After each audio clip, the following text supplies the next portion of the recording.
Hello, aujourd'hui on se retrouve dans une nouvelle vidéo pour parler évidemment de seconde main, de friperie et surtout comment la friperie est-elle née. Donc c'est un mélange donc de culture, donc on commence tout de suite. Car évidemment on parle beaucoup de friperie, donc surtout j'ai mon projet de friperie fripetress.com, mais c'est vrai que c'est intéressant de connaître l'origine des friperies, comment ça a été créé, d'où ça vient et surtout pourquoi c'est toujours aussi en vogue aujourd'hui. Ça vient de très loin car ça a commencé au Moyen-Âge. Mais avant de commencer l'histoire, je vais vous mettre le mot et la définition donc d'une friperie. Donc friperie, j'ai mes petites notes sur mon téléphone. Le mot vient du vieux français fret qui signifie vieux chiffon.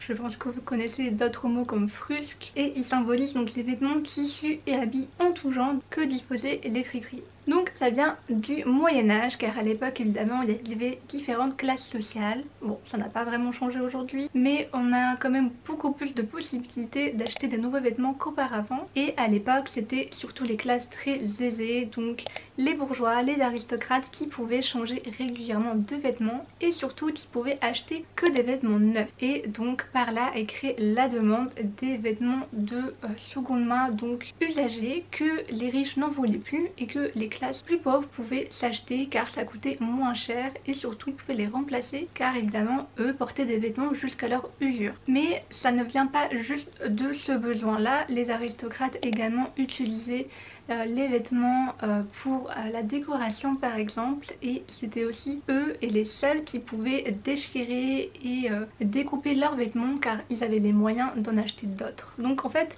ça vient pas seulement d'une demande de besoin d'acheter de vêtements neufs puisqu'ils n'avaient pas les moyens, c'était utilisé par les deux classes sociales. Désolée, on entendait ma machine à laver. Mais principalement donc c'était un moyen pour les personnes qui n'avaient pas les moyens de dépenser moins d'argent pour s'habiller. Donc là c'était vraiment pour un problème vraiment de soucis économiques en premier. Et donc ils récupéraient également les vêtements des défunts qui n'avaient pas d'héritiers et des chutes de tissu pour combler les trous dans leurs vêtements. Il y a aussi la Guilde française, donc en France c'est une association de commerçants qui était un peu méprisée car on disait qu'ils vendaient les vêtements plus cher que ce que ça valait, donc ils faisaient beaucoup plus de profit. Et par la suite est donc née l'homologation pour les friperies pour dire que le commerce était bien encadré et que c'était pas du vol. Donc pour redresser cette mauvaise image, le souhait de montrer que le travail des friperies était entre guillemets rentable mais surtout bien encadré et que c'était nécessaire pour les personnes dans le besoin. Et à l'époque également Paris c'était l'une des capitales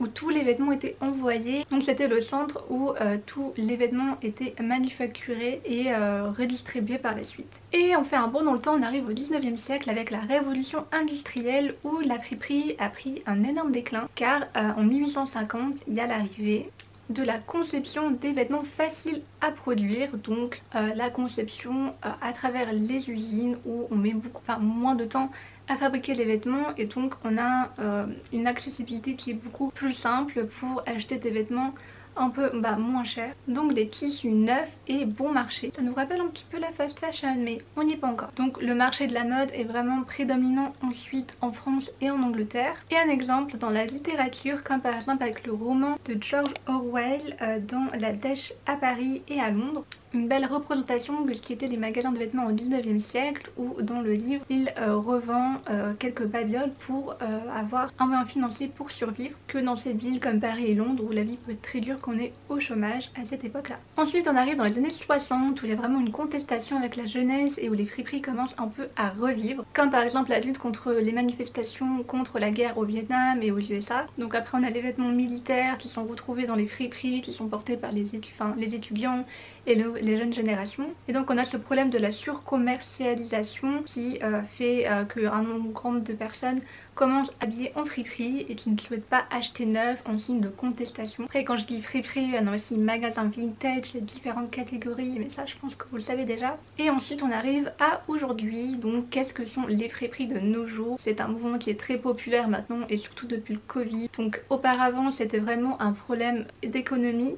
Et maintenant aujourd'hui c'est surtout un problème environnemental, donc écologique. Donc c'est vraiment de penser de mieux consommer pour la planète mais surtout aussi de économiser sur le budget. Donc certaines personnes choisi d'acheter en friperie pour ces deux raisons, ou d'autres surtout pour la première qui reste toujours économique. Surtout que maintenant on peut trouver en seconde main des vêtements quasi neufs à des prix vraiment très abordables sans dépenser des fortunes dans les magasins de fast fashion où la qualité est vraiment médiocre et on retrouve le même article 3 fois moins cher qui est vraiment pas négligeable. Et surtout qu'aujourd'hui les friperies sont de plus en plus tendance et suivent de plus en plus la mode, et surtout que normalement des pièces intemporelles elles ne se démodent jamais, mais c'est vrai que si on veut tester un nouveau style, bah pourquoi pas l'essayer en seconde main, au moins on va pas trop se louper, car évidemment je vous l'apprends pas mais l'impact environnemental de la mode est énorme. Pour un t-shirt fabriqué on consomme autant de CO2 que pour faire 2599 km en TGV.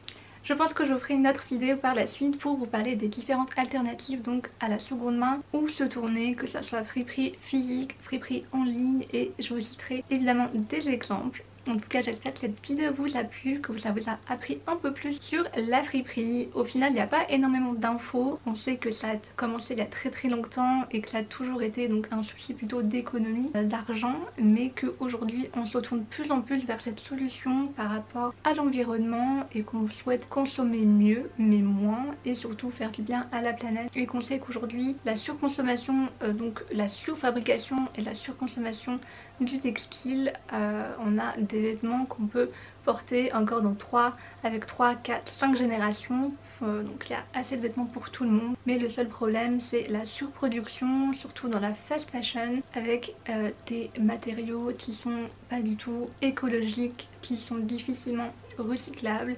Gros problème de la mode, car évidemment même si la mode ça va toujours produire, ça va toujours polluer, mais il y a quand même des solutions qui existent pour éviter le plus de dégâts, même s'il y aura toujours du dégât car l'homme pollue en général. On se retrouve très bientôt sur ma chaîne pour d'autres nouvelles vidéos. Bye.